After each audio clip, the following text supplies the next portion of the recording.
Hey guys, Zazubar here. So I don't imagine this video is going to be very long. I just wanted to do a quick, not really even a review, just mainly recommendation of the new Godzilla vs. Biollante Blu-ray that Miramax has just released. I think it came out on the 4th. And I just wanted to feature it on a video and tell you guys to go out there and buy it because I got it for Christmas this year and watched nearly everything that's on it. I watched the movie, of course. I watched the making of Godzilla vs. Biollante featurette.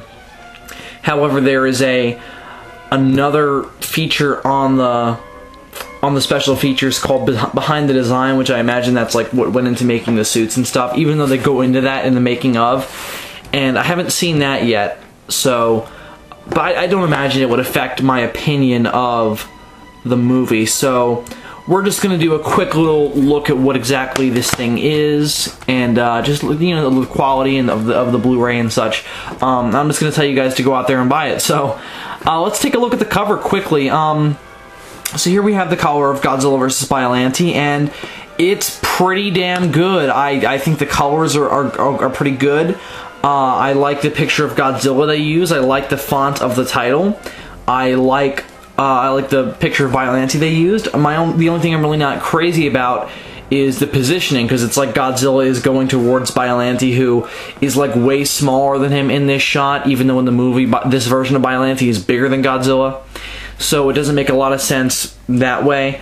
I'm not crazy about this little thing down here, this little subtitle that says The Super Beast Battle of the Century. It sounds a little corny, and this is a very, very serious and dark Godzilla movie, so that you didn't need that to sell the movie, because really I would imagine the only people who I can see going out and buying this now are Godzilla fans, or people, you know, just kind of perusing through the DVD section at FYE maybe and happen to see this, because it did also come out on DVD, not just Blu-ray, and you know, they're like, oh, I get curious, the cover looks cool, I'll buy it.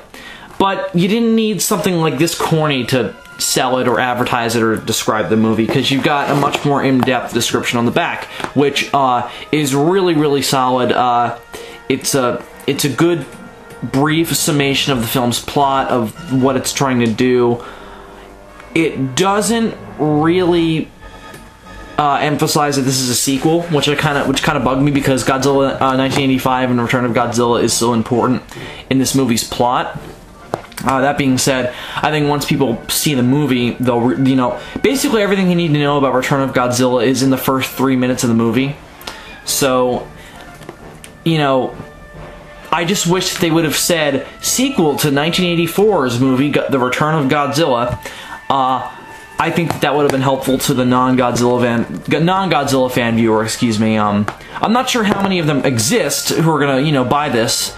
I would hope a decent amount, but you know, I still think that it would have been helpful to, you know, say that this is indeed a sequel and not the first movie. Which it bugs me, because in the special features they talk about it like it is the first time they ever rebooted Godzilla, and this is a sequel. So, you know, it doesn't make a lot of sense, and it's a little bothersome, especially since this movie comes out on its own and treats itself like it's the beginning of the Heisei series, which it's not. And you know, that kind of bothered me. It's not a huge deal. I think it would have been a helpful feature.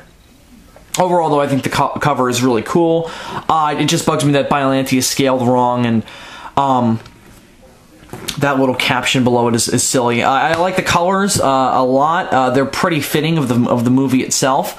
Godzilla's not green, which is nice. That's becoming less and less trendy when new Godzilla DVDs get released. Usually people restore him to his classic charcoal gray, and they realize, oh wait a minute, he was only green in one movie, and he didn't even look green in that movie. So I'm happy that that's a cliche that's dying out very quickly. I was surprised to see that Miramax released this, which is, you know, because the only other American way you can get this movie is the old HBO VHS tape, which is what I have before I got this, and that was, you know, that's HBO. They're their own separate thing. So I was a little surprised when I saw Miramax's name on there. I'm like, why the hell does Miramax own Godzilla vs. Biolante's American rights? Which I thought was funny. But I don't know the politics behind it or anything. I just know that It's released by Miramax. So let's take a look at the spine, since I don't want this video to run too long. So the spine is nice. It's another picture of Godzilla. It's the same one that's on the cover. A good, intimidating picture of Godzilla, which is this movie is about making him intimidating. I love this. Is my my third favorite Godzilla suit. So I'm happy that it's featured respectfully on this Blu-ray. Again, I repeated the font, and of course we have your little copyright things there. So overall, nice spine. The back is wonderful. I love how they're all images from the movie. They're not photoshopped in any way. Well, I don't think they are. There's one shot that might be troublesome, and that's this shot of Godzilla coming out of Mount Mahara, which I think might be photoshopped, only because the shot was a lot brighter in the movie. The only other thing as well is the helicopter right there. I don't know why this DVD seems so, or Blu-ray, excuse me, seems so like predetermined to put helicopters wherever Godzilla is. Like right there, you've got two, and they, this isn't even like a shot in the, well, it is a shot in the movie, but it's obviously photoshopped the hell out of for this cover. I don't know why they felt the need to add helicopters in there. And then you've got this one helicopter here. It's a little annoying, and it ruins the authenticity of the shot. And it's awesome. It's like, oh, that helicopter's not in the movie. Otherwise, though, I'm a big proponent of just putting images from the movie on a Blu-ray or a DVD cover, and this Blu-ray doesn't disappoint with that. Great shots. One of my favorite shots in the whole series right here with Godzilla coming out of Mount Mahara. Another one. Another great shot is the Super X2 advancing on Godzilla. And then you've got another great shot of Godzilla destroying Osaka. So overall, great back. I already talked about it, so I'm not going to even bother getting more into it. Love the description. So overall, this really great aesthetic-wise, just perfect, no complaints, really. I mean, the photo, everything I did complain about is basically negligible. The silly caption, the misscaling of Biollante and the photoshopped helicopter is all negligible. It's just kind of there to make the thing look more fancy, and so I'm not going to complain about that really. So let's get into the actual features of the Blu-ray, which are listed here. So I think the first thing I want to majorly address with this review, and this is the big reason I think you guys should go pick this up, is the restored quality. It is fucking gorgeous. I mean, I had quite a lengthy discussion with Gorzard about how freaking beautiful this movie looks on Blu-ray. We were just talking about how it was so weird to see it that way because we were so used to seeing it on VHS, and I think me more than him even, because this is one of my favorite Godzilla movies, so just seeing all this, like, its restored quality, and I'm so used to the crappy quality of an old VHS tape, and just this restored 1080p, 1:85:1 aspect ratio, it was just astounding. It looks beautiful.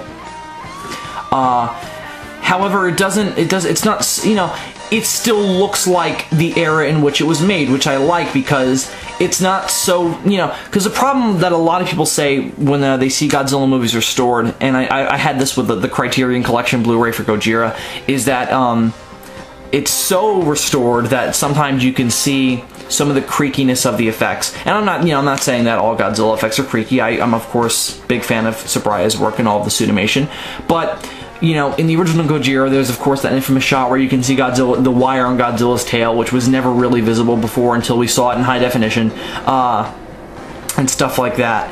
And this is an exception to that rule, because there's nothing at all in this movie that contradicts the completely convincing effects of Godzilla vs. Biollante that I raved about in my review of Godzilla vs. Biollante, which, by the way, you should go check out Godzilla Palooza. I put a lot of work into it, and I would recommend you go check that out for my opinions on each film, which I don't get into when I review these new releases of Godzilla movies on DVD and Blu-ray. I got into that when I did my Godzilla Palooza, so if you're interested in my opinion on Godzilla vs. Biollante, go check out that review. So, anyway, back to the features on here. So it's gorgeously restored. It looks amazing. The original Japanese cut is completely restored. There is no edits, nothing. It's just put onto Blu-ray, which is wonderful because all of the little odds and ends shots that were cut out of the HBO version for time constraints are restored here They look great. They add a bigger picture to the epic scope of this Godzilla movie. I'm not criticizing HBO because the shots that were cut out were not really important to the story. They were mainly just establishing shots and moving shots, but you know, it still adds a wider picture to this, you know, this film. And the audio, I'll talk a little bit about the original Japanese dialogue and how different it was. It's completely the same. If you're someone who doesn't like reading subtitles in Godzilla movies, this is one of the few exceptions where there's no difference. The HBO version took the script of the original Japanese movie and just translated it to English, which, you know, that's how all dubs should be done. Unfortunately, they're not. And this was, of course, a prime exception. And I'm not saying it's pointless to, you know, watch the original Japanese cut, because there are some differences, not in the dialogue, but in the presentation of the dialogue. I'll explain that in a minute. There's, you know, it's... What was I trying to say? I apologize, because I got in a little bit of a rant with the dialogue changes. But otherwise, you know, the original Japanese dialogue is restored completely. There was really no changes that had to be made, really. My only problem with the subtitles is... well, one praise for them quickly is the color and the font, perfectly legible, perfect size, perfect color. You know, subtitles were perfect. My only complaint with the subtitles, excuse me, was the exclusion of words, mainly conjunctions. Sometimes the dialogue, you know, I don't know if this was for spacing reasons, or I don't know what the reasoning was, but sometimes they would like cut out like the words the and, or I don't know why they were doing that, but there were points where it was a little bit, like, I kind of chuckled a little bit reading the dialogue, because it was like they would cut out an and it was like I had to fill in the blanks. It's not a huge problem. The dialogue is still, you know, it's still understandable. But it was a little bit weird and jarring and definitely noticeable. I just think it's something I think you didn't have to work past to watch the Japanese version. There are two Japanese language versions. I don't know what the difference is. I think it's just the surround sound and just the audio level. I don't think there's any difference in dialogue. Even if there would be, I doubt it. That it would be that big to, you know, worth, you know, be watching that cut. You know, it's just, I think it's just an audio level difference. So you've got 3 dialogue tracks in there, including a full English dub, which there's really no difference between the 3. It's kind of just, you know, preference. So, and technical reasons with the 2 Japanese dialogues. So, you know, pick your poison, I guess. No, I mean, you know, I love this movie, so, you know, pick your track to your own needs. So that's those are the audios. There is an individual thing for subtitles, which I didn't even read yet, so let's look at it together, shall we? We have English translation of on-screen text. I don't know what that means. Oh, I do, excuse me. That's the, that would be like the Godzilla alarm in the beginning. You know, those little, like, doo-doo-doo-doo, the things that, like, the different levels of Godzilla's attack that they have in the beginning of the movie, and they spread throughout the entire film, translating that into English, and just locations and stuff. And then, of course, you've got subtitles to match the, you know, the English audio for, you know, the hearing impaired. So, you know, basic Godzilla feature. Special features now, I already kind of talked about this. The making of Godzilla vs. Biollante, I was pretty surprised with, and pleasantly surprised, because... Oh, wait a minute, I apologize. I have to say one more complaint about the audio. And this is the only thing that was almost making me consider add-on to my Godzilla Palooza episode, because in that review I talked about how the cuts were basically the same, and they basically are, except for one stark difference. In the original Japanese version, there are quite a few characters who speak English in the actual dialogue, live-actionly, you know, shot in live action, shot on set. And I was surprised about that. Like, there's a scene where Dr. Shiragami speaks plain English, and it's not, like, dubbed or not subtitled. It's just it's subtitled for the Japanese, because, you know, a lot of Japanese don't speak English. So it's subtitled for them, but it's in Japanese, so, you know, we can't read it. And they don't, you know, they don't subtitle they don't subtitle English, obviously. Even though I think they should, because I don't want this to sound racist, because I don't mean it to. It's just me being an American. Dr. Shiragami is very hard to understand when he's speaking English. A lot of his words slur together. He speaks very low, and it's very strange to hear him speak English. He only does it in 2 scenes, but both times it's very, very difficult to understand him, and you have to kind of base what you know of the English dialogue to get around the parts where you can't understand what he's saying. Similar problem with the president of the Seradian Oil Company, or something. I don't know what he's the like the Seradian corporation that Dr. Shiragami works for at the beginning of the movie. He too speaks English throughout the entire movie, which I thought was strange. I guess the Japanese just didn't want to worry about Dr. Shiragami having to speak Seradian. Maybe the actor already know how to speak some English, so that's why they did that. So it's a little unusual. And he speaks English throughout the entire movie. Whenever he's on screen, he's speaking English, and whenever there's Seradians on screen, they speak English. And they're easier to understand than Dr. Shiragami is, but even still, they speak low, their words slur together. You kind of have to base it on what you know of the English dialogue. So, it's a little bit iffy. By the way, I apologize. This review is going on longer than I anticipated, so just bear with me.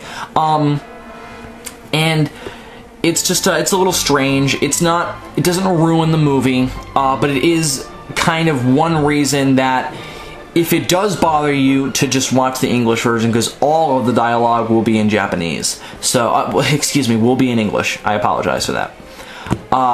So that might be just one reason for you folks out there to just watch the English cut. Not for me, because some of the English actors were miscast, I think, especially for like Dr. Shiragami's dubber was good. Most of the dubbing is solid. The only problem was what's his name, Okochi? Yeah, Okochi, the head of the Okochi Foundation. One of the the guy who's funding the anti-nuclear energy bacteria project. His English voice actor was miscast. And he's, it's better to listen to him in Japanese. But overall, just watch the Japanese cut. It's more natural. It's more natural to for the dialogue's sake and all that. So I still think I prefer watching the Japanese cut. This is one of the movies where I think it comes down to preference. The only plus to watching it in English is the lack of language switch, which you have in the Japanese cut. The only other problem I have with the Japanese cut, and this is something I should have brought up in my King Kong vs. Godzilla review as well, is the English is supposed to be American sounding actors who are brought into the film, because both this film and King Kong vs. Godzilla have American characters who in scenes have to speak English. Now, in King Kong vs. Godzilla, the Japanese cut, they were all Southerners, and it was very, very stereotypical, and it was a little bit funny. And when they did the American cut, to avoid that, they dubbed over them. Similar thing here, but also different. In the original Japanese cut, a lot of the actors who are supposed to be American are either Australian, British, or Southern. Now, there's nothing wrong with Southern accents. There's nothing wrong with British accents. There's nothing wrong with, Australian accents. They just don't sound American. Now, I'm not saying Southern accents don't sound American. It just sounds, that's like, it's like the stereotypical American, and I know that's weird. It's weird for an American film watcher to say that, because it's like usually it's the other way around. It's the American putting a cliched racial stereotype or national stereotype into a film. This is kind of switched. And it was worse in King Kong vs. Godzilla. I'm almost thinking that it might have just been necessity of American actors, that's just who they had to cast. Just the only two problems really are the British and Australian accents, because they don't sound American. And they're clearly supposed to be American just with, the uniforms they wear, and that they say, hey, we're Americans and we're here to steal the Godzilla cells. So that's a little bit weird. That and also the way the Americans talk, and it's just as bad in the English dub as well, is just they talk like very cliched, like 80s Americans, like, oh yeah man, party dude. Not quite that cliche, because they're supposed to be adults, but just like, always talking about sexy women and rock on man, fuck the world, we're Americans, that kind of stuff. It's not in the whole movie, it's only in a few scenes, so it's tolerable. but in both cuts, it's still there. It's there more prominently in the Japanese cut. So just another reason maybe to watch the English dub. I still think they're all worth watching. Or listening to, I suppose, is the better way to put it. Not much more to say beyond that. I already covered the special features. They're both interesting. I just wanted to say that the making of Godzilla vs. Biollante feature is surprising and pleasantly surprising because, you know, generally when you get if you're lucky to get a special feature on a factory Godzilla disc that's not like a special edition like the Toho Masterworks or the Criterion Collection, it's, you know, it's usually like a B-roll footage thing, like on the Godzilla Final Wars or Godzilla Tokyo SOS DVD. It's B-roll footage. There's no commentary. There's no actual interviews. It's just footage recorded while they were filming from a separate camera. That's why we call it B-roll.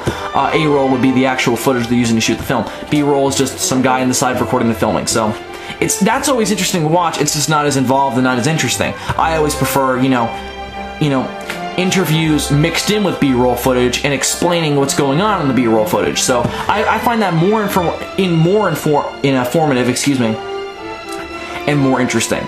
So I was pleasantly surprised to see that that's what this was. It wasn't just B-roll footage. There was B-roll footage in it, but there was also a lot of interviews with the cast and directors and production team.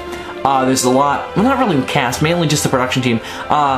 There's B-roll footage mixed in with that. There's deleted scenes, which is awesome. There's a very unusual shot where we see if Godzilla could work in stop motion in the 80s, and they said no, which I understand, and I completely agree with. I think the suit looks better. So just, yeah, overall, really interesting feature, really well done. I haven't seen the behind the design, so I can't comment on that, but I'm sure that it's just as valid. I would assume that's just the suit workers talking about going into what went into making the suits. So I'm not sure, or maybe even just why the monsters look like they do, like the new Godzilla, the new Godzilla design in this movie, the classic Heisei design, and of course Biollante's two forms. So that could be what that is. So that being said, I think that's really all I have to say about this Blu-ray. I guess I'll just show you guys the disc itself quickly, since this review is going way over longer than I thought. This is the actual Blu-ray disc itself. I love that picture. It's one of my favorite images from the film, so I'm really happy that they used it. So I think that's really all I want to bring up with this. This review went way over longer than I intended, and I apologize for that, but, whatever. You just sue me. So that'll about do it for this review of the Blu-ray of Godzilla vs. Biollante. Thank you very much for watching, and be sure to pick up Godzilla vs. Biollante. Support Godzilla DVD releases, because we want more of them. As an American viewer, I'm still jonesing for a complete American release box set of all of the Godzilla films, but that's probably a fool's dream. But with the 2014 film coming around, we'll see what happens. So everyone, support Godzilla DVD releases, since one day that might happen. So thank you very much for watching. I'll see you guys all soon. Zazubar out.